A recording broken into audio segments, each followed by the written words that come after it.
Jemaat Tuhan sekalian, salam.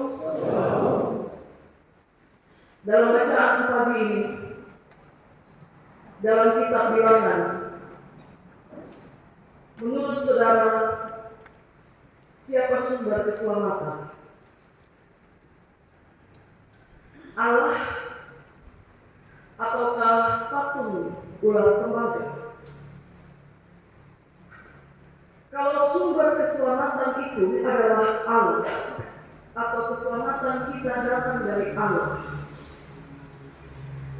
lalu kenapa patung ular tembaga harus didirikan? Supaya ketika orang Israel ditabuk ular dan mereka mengarahkan pandangannya pada tiang tinggi di mana pada puncaknya terpancang patung ular di situ, mereka akan tetap hidup. Itu pertama. Yang kedua, ketika 10 hukum diberikan oleh Allah kepada bangsa Israel melalui Musa di atas gunung Sinai, jelas bahwa Allah memberi perintah, salah satunya berbunyi, jangan membuat bagimu patung yang menyerupai apapun di langit, di bumi, di bawah bumi. Jangan kau buat patung apapun yang menyerupai apapun untuk kau sembah. Tapi kenapa pada bagian kisah ini Musa justru diperintahkan untuk mendirikan patung ular tembaga, dan mereka yang terpabuk akan hidup ketika dalam penderitaan itu mereka mengarahkan pandangan pada patung itu. Siapa sumber keselamatan? Kita lalu berasumsi Allah pasti punya maksud melalui perintah, sebab tidak mungkin Allah kasih perintah dan dia tidak punya maksud. Seperti Nuh diperintahkan membuat bahtera dan tiada hujan, tapi Allah pasti punya maksud kenapa bahtera besar itu dibuat. Sekarang kalau dia perintah untuk mendirikan sebuah tiang menggantungkan patung ular di situ, Allah pasti punya maksud. Dan kita bertanya, apa maksud Allah? Dia menentang pembuatan patung dalam bentuk apapun untuk disembah, tapi kenapa dia menyuruh mendirikan tiang dan menggantung patung ular di situ? Dia berulang-ulang menyatakan diri kepada umatnya sebagai sumber keselamatan, tapi kenapa umat yang tertabuk ular harus memandang kepada ular, patung ular itu, dan dia memperoleh hidup? Apa maksud Allah, saudara? Perhatikan uraian bacaan kita. Hukuman gigitan ular itu diberikan oleh Allah kepada manusia ketika manusia dengan mudahnya, dengan sombongnya, dengan angkuhnya menghina berkat surgawi itu dengan semena-mena. Dalam perjalanan pengembaraan keluar dari Mesir menuju ke tanah Kanaan, mereka tidak punya apa-apa. Hanya hidup berpindah-pindah dan berdiam dalam kemah. Waktunya kemah didirikan, kemah dibentangkan dan mereka menetap. Tapi tidak untuk seterusnya. Waktunya perjalanan harus berlanjut, kemah itu dibongkar dan mereka berjalan. Kehidupan mereka terpelihara dengan mana dari surga yang selalu turun tepat waktu untuk kemudian mereka kumpul secukupnya, mereka olah dan mereka makan sebagai penyambung hidup. Tapi hari itu dengan sombongnya mereka menghujat mana itu dengan mengatakan, kami sudah muak dengan makanan hambar itu. Saudara bayangkan, manusia tidak punya andil apa-apa atas turunnya mana dari surga.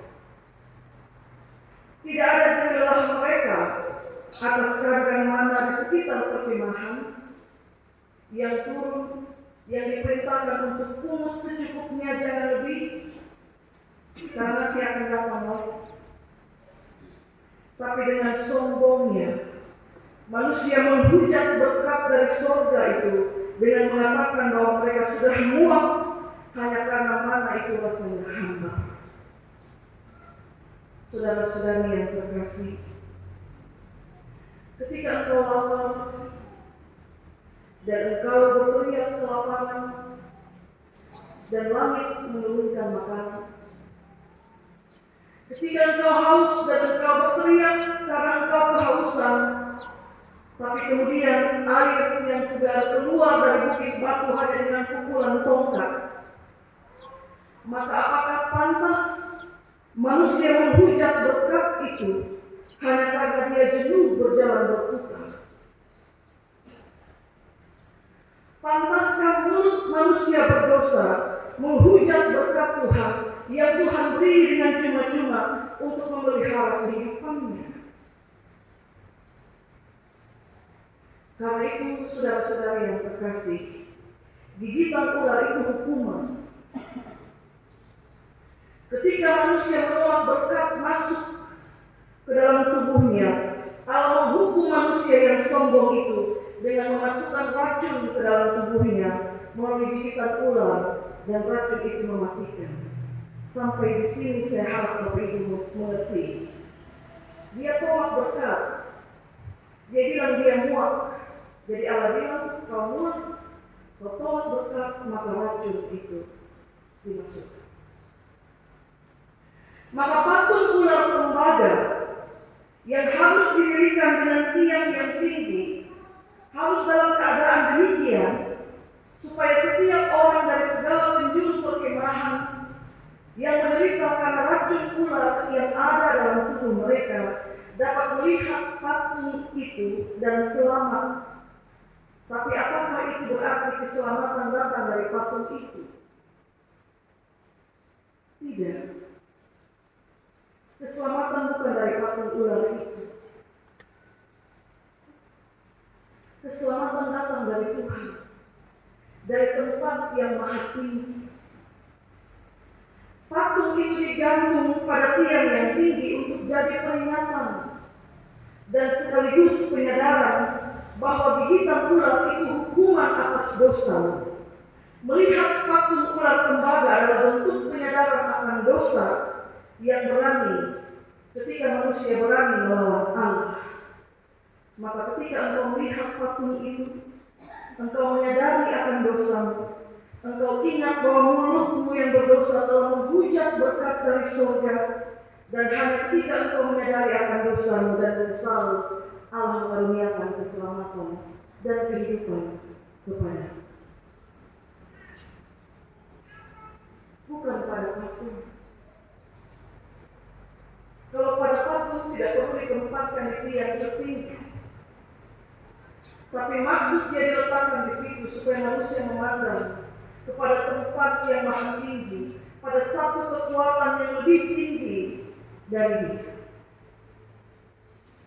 Karena itu memandang tiang ular tembaga bukan hanya sekedar memandang, tapi memandang dengan diikuti rasa menyesal karena kesombongan, diikuti dengan rasa malu karena saya pikir saya hebat.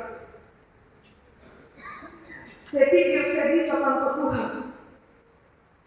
Saya pikir saya bisa tanpa berkatnya. Maka saya menghujat berkatnya yang dalam ukuran saya itu tidak menyenangkan. Tapi ketika dia kirim racun,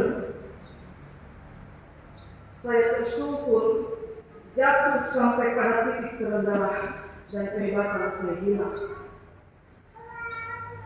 Bapak Ibu jemaat Tuhan, itulah sebabnya kenapa kemudian Yohanes mengutip bagian ayat dalam kitab Bilangan ini dan menyandingkannya dengan Kristus yang tergantung di salib yang tinggi. Bahwa kita bukan menyembah salib. Kita tidak menyembah salib. Iman kita bukan pada salib. Bukan. Di salib itu tergantung juru selamat kita. Maka Kristus itu penyelamat kita. Bukan pada salib. Iman kita bukan pada salib. Itu bentuk hukuman bagi penjahat karena kejahatan mereka. Salah satunya adalah digantung pada tiang salib. Tapi iman kita bukan pada salib. Kristus penyelamat kita, dia tergantung pada salib itu. Tapi salib harus tetap terpasang supaya ketika kita melihat salib itu, kita menyadari saya manusia berdosa. Dan dosa saya menyebabkan Kristus tergantung di situ sebagai penjahat untuk menebus dosa kita. Salah satu bunyi peraturan atribut ibadah kita, Bapak Ibu, di belakang mimbar harus ada salib. Pusat pemberitaan kita ada pada mimbar. Karena itu diminta saudara-saudara kalau bernyanyi, saudara-saudara tidak membelakangi mimbar. Karena pusat pemberitaan ada di mimbar. Tapi salib harus terpasang di belakang mimbar, supaya saat umat masuk ke dalam rumah Tuhan dan dia hendak berdoa, dia hendak beribadah, matanya memandang kepada salib yang tergantung, dan ketika dia melihat salib itu, dia melihat dirinya yang berdosa, dan mulutnya mengaku bahwa kalau dia selamat sampai hari ini, dia mendapatkan anugerah kehidupan itu semata-mata karena Allah, sebab dia sumber keselamatan. Maka tema renungan kita juga mengarahkan pandangan pada sumber keselamatan. Dan yang kedua, ketika umat masuk ke dalam rumah Tuhan untuk berdoa dan beribadah, ketika dia melihat salib, dia melihat kemenangan, dia melihat ada cinta yang agung di situ, dan dia melihat keselamatan. Maka salib jangan disembah, jangan juga disembah, atau jangan juga digunakan sebagai jimat. Karena sumber keselamatan, sumber kekuatan, sumber kehiburan kita ada pada Kristus yang tergantung pada salib itu demi dosa saya dan saudara. Maka sekarang kita tahu apa maksud Allah. Dia tidak minta umat Israel menyembah patung itu, tapi tiang yang padanya tergantung ular tembaga, patung ular tembaga, hendak mengingatkan mereka berdosa, pemberontakan karena menolak berkat. Dan kalau saudara sudah tahu apa maksud Tuhan, jangan buat tidak tahu, jangan buat seolah-olah Anda tidak tahu. Ternyata maksud Tuhan itu baik. Diberimu racun supaya engkau sadar engkau bukan siapa-siapa. Engkau hanya ciptaan dan bukan pencipta. Diberimu racun supaya engkau sadar bahwa engkau harus dibawa ke titik terendah sebelum engkau diangkat ke tempat yang tinggi. Diberimu racun supaya engkau sadar bahwa sehebat apapun dirimu, jangan engkau meninggikan dirimu. Kalau engkau ingin ditinggikan, merendahlah di bawah salib Kristus, dan biar Allah yang melakukannya, meninggikan dirimu pada waktunya, dan bukan engkau dengan perkataan. Nikmati berkatmu, saudara. Jangan hujat berkat. Saya nulis refleksi ini, saya ingat saudara-saudara yang sakit, bahwa ini juga menjadi catatan refleksi bagi kita. Kalau kita dalam kelemahan, saat kita tidak diperkenankan untuk menikmati makanan sebebas yang kita mau, bahkan mungkin menikmati makanan yang hambar untuk kepentingan kesehatan kita, jangan hujat berkat itu dengan mengatakan, Tuhan, saya bosan dengan semua ini.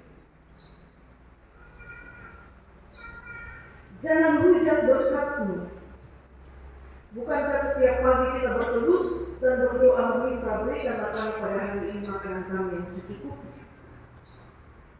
Dan hari itu apa yang Tuhan sediakan bagimu untuk engkau nikmati. Jangan hujat berkat itu dengan mengatakan, apakah hari ini Tuhan? Atau ini tidak terlalu enak bagi kami Tuhan. Ketika engkau menghujat berkat Tuhan, sesungguhnya kita sedang mengundang sesuatu yang lain untuk mati. Dan itu adalah racun. Alkitab kita Bapak Ibu, yang dia tulis itu hanya dua, berkat dan kutuk. Kalau bukan berkat, ya kutuk. Kalau bukan kutuk, ya berkat. Tidak dia tulis berkat setengah atau berkat seperempat, tidak. Yang dia tulis berkat dan kutuk. Maka kalau Anda menolak berkat, yang Anda harapkan sebenarnya adalah kutuk. Dan kalau Anda menolak kutuk, Anda sementara menginginkan berkat. Hanya itu. Dan kalau sudah terima berkat, terima dengan ucapan syukur. Hitung-hitungan bilang tidak cukup, bilang tidak enak, bilang tidak memuaskan. Tapi itu berkat yang kau minta. Jangan pernah umpan tutup dengan mencoba menghujat berkat yang Tuhan berikan. Sebab ketika dengan mulutmu yang sombong kau menghujat berkat dengan mengatakan kami muak, Allah mengirimkan racun itu masuk ke dalam tubuh. Berefleksi ini di minggu sengsara jemaat Tuhan. Arahkan pandangan kepada sumber keselamatan, pada satu kekuatan yang maha tinggi, yang sesungguhnya tidak dapat engkau jangkau, tapi hanya kepada Dia kau harapkan keselamatan. Tuhan berkati kita dengan firman. Amin. Saya jemput jemaat Tuhan untuk berdiri.